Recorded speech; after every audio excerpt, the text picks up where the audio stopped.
Hey everyone, it's Hans, and welcome back.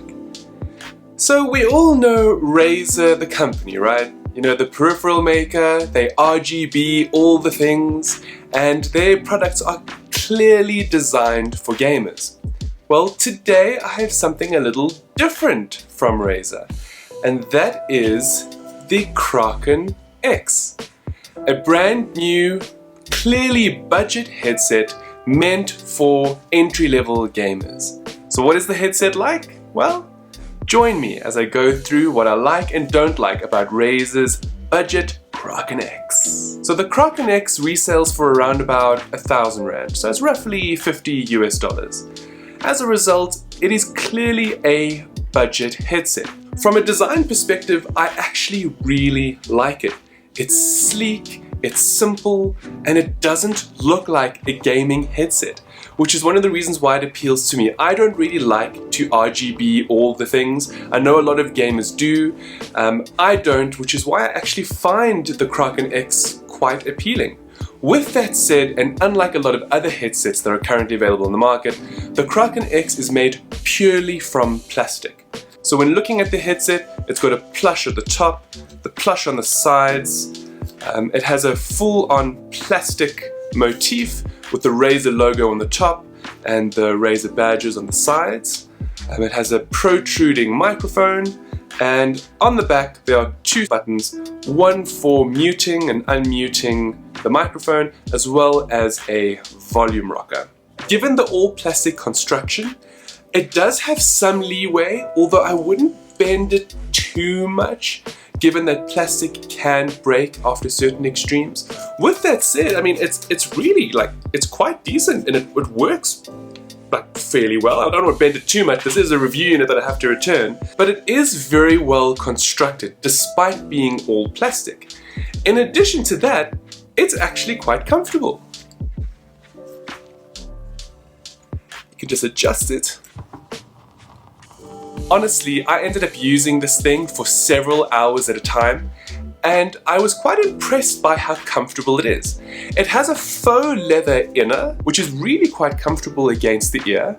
Now granted, I do have much smaller ears than most people, so for myself I normally have that issue of the ear actually fitting completely within the drum of the speakers. With that said, I found that my ears didn't touch anything on the inside, so it feels good. And the cushioning is quite good as well, given that it's a budget headset.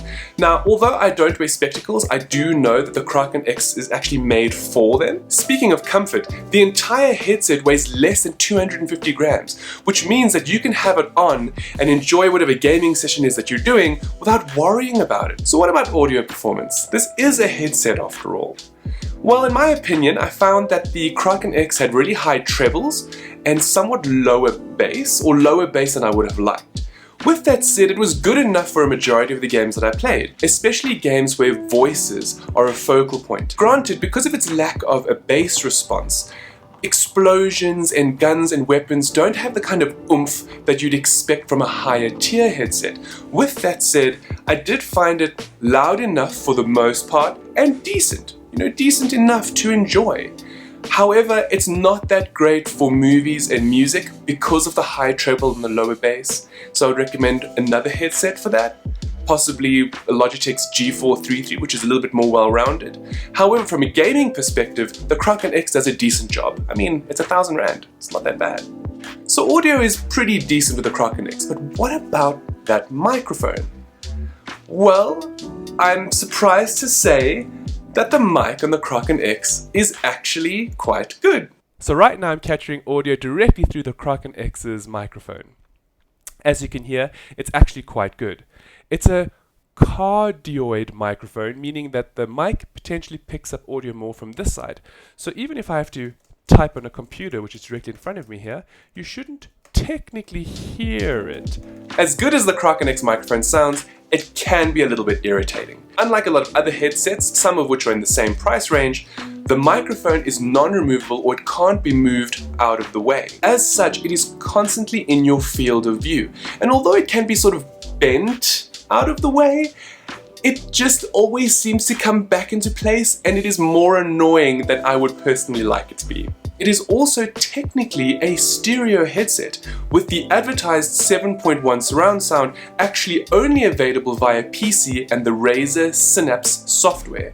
Speaking of, and this was a little bit strange, on Windows, the Kraken X actually needs a brand new driver. Apparently this driver is needed to produce a 7.1 surround sound for the Kraken X. So the Kraken X comes with a download token for the unique 7.1 surround sound software. Speaking of that code, for some strange reason, it's one-time use only. That means that when you use this on your Razer account with the Razer Kraken X, it cannot be used again. The problem is quite self-evident. It means that if you ever want to get rid of the headset or even just give it to someone else, they will no longer have access to the 7.1 surround sound software that Razer provides. I personally find this as a really strange decision. I mean, we know this is a budget headset, but come on Razer, let everybody have the software. What's the big deal? With that said, I didn't find the 7.1 surround sound that great. It was a little bit hollow on the whole. It did a decent enough job, but I wouldn't say it was that good. Conversely, I found that Windows Sonic and Dolby Atmos did a better job at providing surround sound with the Kraken X than Razer's own software. For myself, Dolby Atmos wins out, with Windows Sonic at a close second, and then Razer software for the Kraken X. So it goes without saying that the Kraken X is a wired headset. It has a 3.5mm jack, which is 4-pole, meaning that it carries audio and microphone signals within one cable. They do include a cable separator for people who have PCs that need separate audio inputs for audio and microphone audio. So who's the Kraken X for? Look, overall, it's a fairly decent headset. I mean, given the price point of 1,000 Rand or $50, you can't really be asking for true 7.1 surround sound or wireless capabilities and so on and so forth. With that said, it is a sleekly designed headset, one which has decent performance, a great microphone, and is super comfortable. So in my personal opinion, given the price and its performance and how comfortable it is, I reckon that the Razer Kraken X is actually quite a decent entry-level headset. I hope you enjoyed this video. If you did, you know what to do, and I look forward to seeing you all again soon. Ciao for now.